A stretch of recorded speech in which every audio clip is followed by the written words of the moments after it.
ये अपने जबड़े से पेड़ों को काटकर और खुरचकर फिर उसे अपनी लार के साथ मिलाकर पेस्ट बनाती है। नतीजा है कागज जैसा पदार्थ। ये अकेली है। भविष्य में क्या होगा ये इस पर निर्भर है कि ये वॉस्प अभी कैसी नींव रख रही है। ये घोंसले का सुरक्षित बेस है।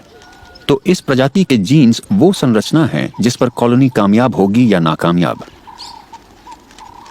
इनमें से कई इमारतें ढह जाती हैं क्योंकि उनके आकार के साथ ही वजन बढ़ने से उनका एंकर टूट जाता है।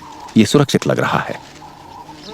अन्य पेपर वास्प्स काम की पर्याप्त क्वालिटी देखकर सहकर्मी के रूप में जुड़ेंगे, लेकिन नए वास्प को शुरू में अंडे देने की इजाजत नहीं मिलेगी। कॉलोनी शुरू करने या उसे देखने वाले जिंदा हैं तब तक तो नहीं, लेकिन कोई भी हमेशा तो नहीं रहता है, इसलिए उन्हें भी मौके मिलेंगे। इसीलिए वो एक दूसरे का समर्थन करते हैं।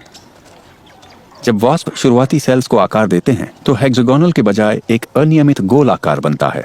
कमरों की संख्या बढ़ने के साथ कागज जिसका कम से कम इस्तेमाल होता है वो सूख कर दीवारों को तनाव देता है। इस तरह आदर्श हेक्सागोनल आकार बनता है। इसलिए इसमें बनाने वाले की तकनीक कम और निर्माण में इस्तेमाल वस्तु से मिले परिणाम का हाथ ज्यादा है। प्राकृतिक ज्योमेट्री में हमेशा एक नियम का पालन होता है, कम से कम कोशिश से सर्वोत्तम नतीजे। हेक्सागोनल जाल सबसे बड़े क्षेत्र को घेरता है और निर्माण में कम से कम चीजों का उपयोग करता है।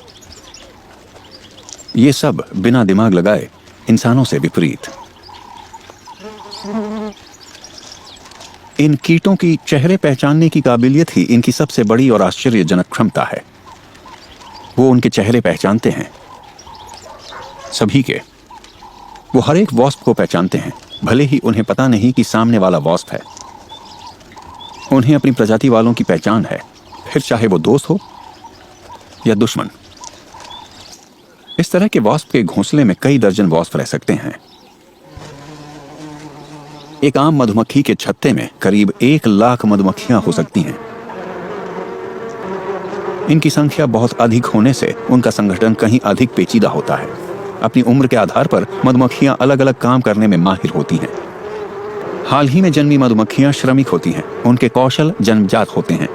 बाद में वो सैनिक, लार्वा की देखभाल करने वाली या शहद बनाने वाली का काम करेंगी और 21 दिन की होने पर उनमें से कुछ कॉलोनी के बाहर खोजबीन का काम करेंगी।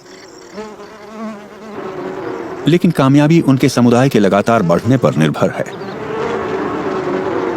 छत्ते हर दिन बढ़ते जाते हैं और एक तय आकार के होने पर कॉलोनी का एक हिस्सा अलग होकर एक नया छत्ता बन जाता है। यहाँ चिपक कर रहती मक्खियों की इस अस्त व्यस्त दुनिया में सामाजिक बुद्धिमानी का कॉन्सेप्ट सामने आता है। मधुमक्खियां ऐसे काम करती हैं और रहती हैं जैसे वो किसी एक दिमाग से नियंत्रित हैं, जो उन सभी को एक तरह से चलने या बर्ताव करने के लिए मजबूर करता है, मानो वो एक ही बहुजीव हों। जाहिर है ऐसा दिमाग होता ही नहीं। रानी खुद को मिले स्टिमुलाई पहचान कर उसके अनुसार फेरोमोन छोड़ती और शासन करती है। कॉलोनी किसी मशीन की तरह केमिस्ट्री पर प्रतिक्रिया करती है। इसलिए हम शहद के उत्पादन को नियंत्रित कर सकते हैं।